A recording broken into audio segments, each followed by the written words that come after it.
there is a full bath down there. They did, however, build the doors. This to is the, I saw those when I went yeah, down there. yeah. Let's go to the basement. Yes, let's check out the basement.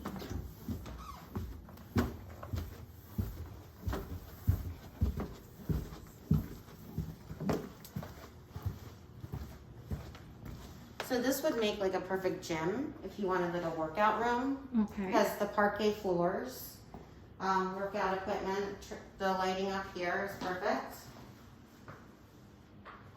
And then it walks into a full bath with a stall shower. Oh.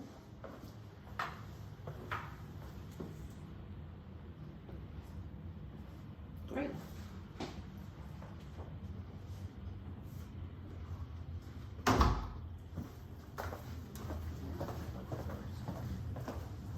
Oh, somebody left that open.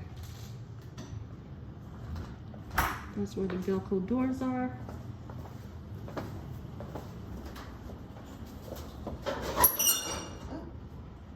And then over here is, you have all this space here.